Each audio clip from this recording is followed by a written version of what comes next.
देखिए मेरे प्यारे दोस्तों, बातें महज बातें नहीं होती, सवालों को करना सीखिए, रेगुलरली सीखिए। तो देखो ये प्रश्न बहुत प्यारा है और कैसे बनेगा वो देखते हैं। प्रश्न है, दिए गए चित्र ABCD में एक समांतर चतुर्भुज है, x तथा y के मान ज्ञात कीजिए। अब यहाँ पे हमें क्या दिया है कि ये एक इसका विकर्ण AC है और एक विकर्ण BD है। हम जानते हैं क्योंकि इसका जब हल करेंगे तो लिखेंगे क्योंकि समांतर चतुर्भुज के विकर्ण एक दूसरे को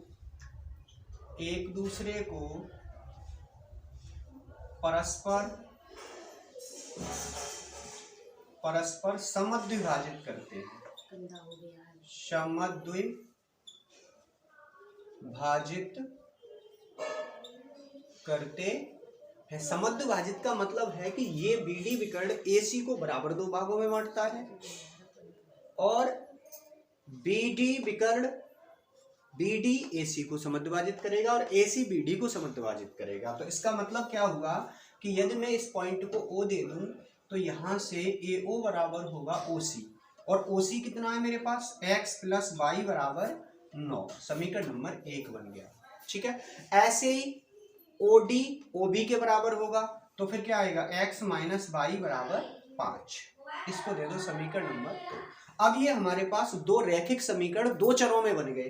क्या करें, विलोपन विधि का इस्तेमाल करके इनको क्या कर दिया जाए, जोड़ने पर जोड़ेंगे तो y से y कटेगा, 2x और x, 2x बराबर 9 5 14, x बराबर कितना आएगा, 7 आएगा। x बराबर 7 आ गया। x का मान लिखेंगे, x का मान समीकरण एक या एक में रख लो, एक में रखने पर आप इस वैल्यू को चाहे एक में रख लें और चाहे दो में रख लें। एक में रखेंगे तो 7 प्लस y बराबर 9, यानी कि y बराबर 7 उधर घटेंगे तो कितने बचेंगे, 2। तो ऐसे छोड़ देते हो आप, गलत है। नीचे लिखो अतः x बराबर 7 और y बराबर 2 और फिर इसको एक रेक्टेंगल में बंद करो और नीचे लिखो आंसर। ठीक है, अगले प्रश्न की ओर चलते हैं। कि मेरे प्यारे साथियों, ये जो प्रश्न है बहुत प्यारा है और आया हुआ भी है।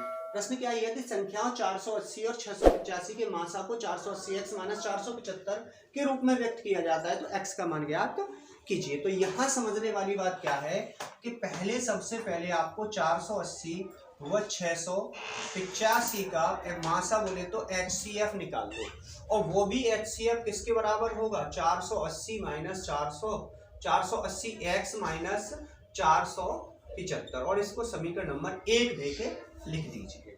ठीक है, अब आपका काम है 480 685 का मासा निकालना है। तो पहले 480 का निकालोगे तो इनके गुणनखंड कर लो, गुणनखंड करोगे तो 2 दूनी 4, 2 चौके 8, 0 2 2 0, 2 से काटोगे 2 छिक्के 12 0, 2 से काटोगे 30 बार, फिर 2 से काटोगे 15 बार और फिर 2 से काटोगे 5 से, अब ये 3 से कटेगा, 3 से काटोगे 5 बार और फिर 5 से काटोगे 3।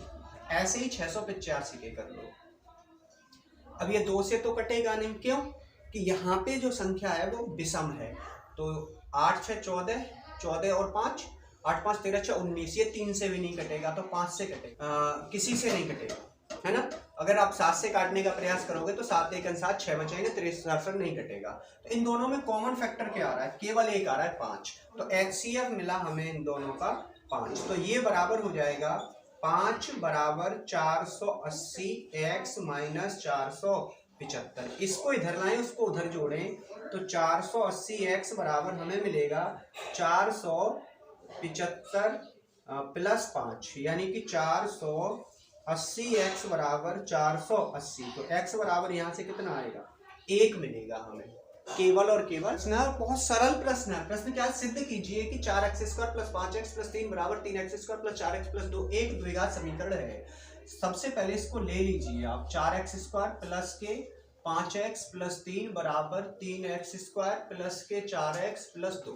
अब हमें इन्हें एक तरफ से पक्षांतर करके लाओ, इसको इधर लाएंगे तो लिख सकते हैं 4x² माइनस 3x² प्लस का 5x माइनस 4x प्लस का 3 माइनस का 2 बराबर 0। देखो x² को इधर ले आए, 4x को इधर ले आए और 2 को भी इधर ले आए। 4x² में से एक x², 3x² घटाओगे तो x² 1 बचेगा, प्लस यहाँ क्या बचेगा, केवल 1x प्लस 1 बराबर 0। तो देखो ये क्या है, ये इस रूप में है ax² plus bx plus c बराबर 0 में, तो लिख देंगे यह एक द्विघात समीकरण है। प्रश्न है समांतर श्रेणी 7, 10, 13, 184 का अंत से 7वां पद ज्ञात कीजिए।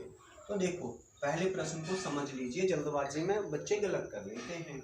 7, 10, 13 एंड अप टू कहाँ तक है, 184 तक है ना। अब इसको हम हल करें तो इधर से नहीं पूछा, इधर से पूछा है, इनमें अंतर कितने का चल रहा है, इधर 3 बढ़ रहा है, तो इसका मतलब है कि 7, 10, 13 एंड अप टू यहाँ लिखो 184, इसमें से 3 कम करोगे तो कितना हो जाएगा, 181। इतना ही रहने दो, इसको पलट के लिख दो। पलट के लिखेंगे, श्रेणी को उलट कर लिखने पर, उलट कर लिखेंगे आप तो क्या हो जाएगी, ये हो जाएगी 184, 181 एंड अप टू फिर 178 और ये आ जाएगी 13, 10 और 7। अब अंतिम पद क्या हो गया, मेरा अंतिम पद हो गया, अब मैं इधर से 7वां पद, इस श्रेणी का प्रारंभ से 7वां है, इसका अंत से 7वां है, तो यहाँ पर a बराबर क्या लगाएंगे, 184 और d बराबर कितना लगाएंगे, 181 माइनस 184 कितना लगेगा, माइनस का 3, क्योंकि हमेशा अगले पद में से ठीक पिछला घटा के निकालते हैं। सार्वंतर जो कॉमन डिफरेंस है वो माइनस भी हो सकता है प्लस भी हो सकता है। A7 हमसे पूछा गया है, क्लियर है। A7 हमें जब निकालना है तो हमारे पास फॉर्मूला होता है AN बराबर A plus n minus 1 into D, ये वाला फॉर्मूला हम यूज करने वाले हैं। तो A7 is equal to A मतलब 184 प्लस n 7 माइनस 1 गुणा माइनस का 3, तो कितना होगा 184 माइनस 6 बचे 6 दिया 18 कम कर दीजिए, तो A7 इज इक्वल टू, इसमें से इसे घटाओ, 14 में से 8 गए 6, 7 में से 1 गया 6 और 1, यानी कि 7वां पद होगा उसका 166। ये आपको समझ में आया। ऐसे ही रोचक प्रश्नों के लिए आप जुड़े रहिए, वीडियो अच्छी लगे तो शेयर करें, लाइक करें और चैनल को सब्सक्राइब अवश्य करें। प्यारा है और ये भी कई बार पूछा गया है। प्रश्न है, सिद्ध कीजिए कि cot A plus tan A बराबर 2 cosec A। तो यहाँ करना क्या है, हम सबसे पहले लिखेंगे प्रूफ और इसका भी लेंगे हम LHS, या तो इसकी लेफ्ट हैंड साइड को लेके आप राइट हैंड साइड दिखाएंगे या राइट हैंड साइड लेके लेफ्ट हैंड साइड दिखाएंगे। हम लेफ्ट हैंड साइड में क्या दिया है, cot A plus tan A। अब हमारे पास फॉर्मूला इधर आ रहा है cosec A में आंसर, तो हम क्या करेंगे, cot थीटा बराबर क्या होता है, cos थीटा बटे sin थीटा, और tan थीटा बराबर क्या होता है, sin थीटा बटे cos थीटा। ये दोनों सूत्र लगाएंगे हम यहाँ लगाएंगे तो cot को लिख सकते हैं cos A बटे sin A plus sin A बटे cos A, ये हो गया हमारे पास।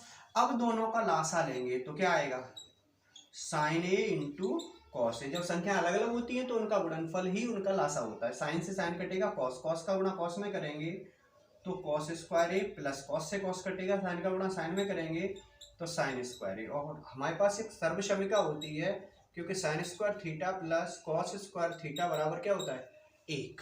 तो ऊपर वैल्यू हो गई 1 बटे sin A into cos A। अभी तो रिजल्ट नहीं आया तो हम क्या करेंगे, इसमें अपनी तरफ से 2 का गुणा और 2 का भाग कर ले रहे हैं, क्योंकि हम जानते हैं सूत्र 2 sin A into cos A बराबर क्या होता है, sin 2A। तो फिर यहाँ पे इसको लगाएंगे तो ये बन जाएगा 2 अपॉन sin 2A, और हम जानते हैं sin थीटा बराबर होता है 1 अपॉन कोसेक थीटा के, तो 1 अपॉन साइन किसके होगा, कोसेक के, तो इसे लिख सकते हैं 2 कोसेक 2A, और यही क्या है अपना RHS। तो मेरे प्यारे साथियों, आपको वीडियो अच्छी लगे तो और भी कल अगली वीडियो जो आएगी उसमें और अच्छे सवाल मिलेंगे जो एग्जाम में हो सकता है हूबहू देखने को मिल जाए। मिलते हैं अगली वीडियो में, तब तक के लिए जय हिंद।